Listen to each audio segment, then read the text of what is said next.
Next up is Brodie Kemp, number 17. And this one was, gotta say, it was a bit of a buzzkill because we're obviously super excited for him, and I think the idea of him is something next level. He's 193 centimeters. He's 19 years old.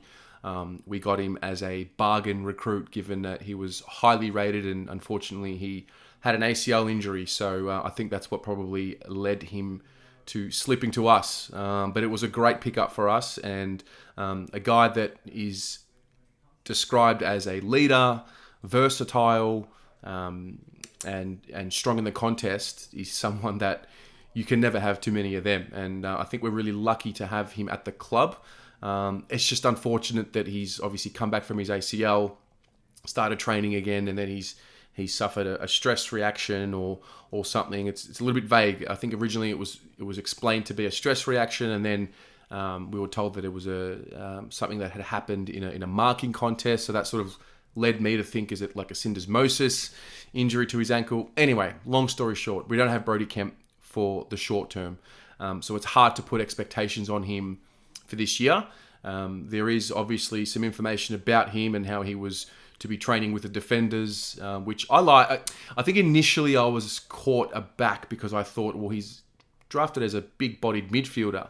But when you look at the guys that are there at the moment, like we've got Stocker developing there. We want to get Dow in that midfield group. Brodie Kemp's coming off the ACL. He's probably not going to be playing too many AFL games in the midfield this year anyway. So I don't mind the idea, now that I've thought about it, for him to be training with guys like Jacob Wiedering, Sam Doherty, Liam Jones. It seems like a lot of our mature leaders are in that back line, and I think it's good for his development to learn his defensive craft and have that defensive mindset before moving into the midfield. It's sort of, I think it's two-pronged. On the one hand, it teaches him the defensive mindset, which is probably something that will help us with these 5-goal swings, because maybe our midfielders run too much one way. Who knows? But I think the other thing as well is it's going to make him earn his way into the midfield if that's where he wants to play, and if that's where the club eventually want to have him playing. So I'm excited for him. I guess for this year, it's really about, can we get him on the park? Can we see him play in the VFL? Can he put 3, 4, 5, 6 games together? Because I can imagine he's probably going to be someone that they're going to be cautious with. Any soreness will just have him missing a week. And that's fine. I think that's totally fine. I just want to see, I want to be looking at the VFL reports, for example, and seeing his name pop up, doing well, playing well, developing. What I love about the situation we're in at the moment is, a guy like Brodie Kemp, we don't have to play him right now. He doesn't have to play.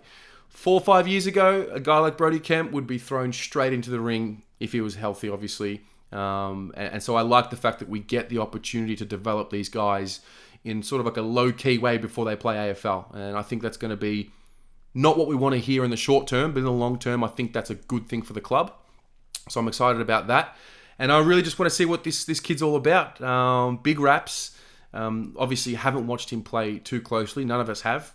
If you're watching this and you're out there and you've been watching him since he was a junior, please add to the conversation. I'm more talking about him on a high level as what I want to see from a first-round draft pick or a second-year player coming off a really significant injury, and it seems to have another significant injury. So it's really all about health for me, and just getting him on the park and getting him enjoying his footy again and starting the process from there. I think there's a beauty and a silver lining in missing your first season of footy. I relate it to Blake Griffin in the NBA. I remember he hurt himself. He missed his entire rookie campaign in the NBA, and he sat down and watched the games from the sidelines, and that kind of does a few things. It shows you the game in a different way. You get to analyze it in a different way.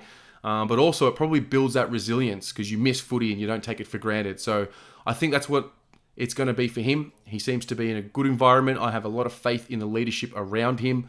I have a lot of faith in the senior guys around him to make sure he's thinking and talking about and consuming the right things for his career. And that's really where it's at for me. But what about you? Do you have any expectations of Brodie Kemp? Do you think it's the right move, playing him in as a defender and then eventually maybe moving him into the midfield when we need?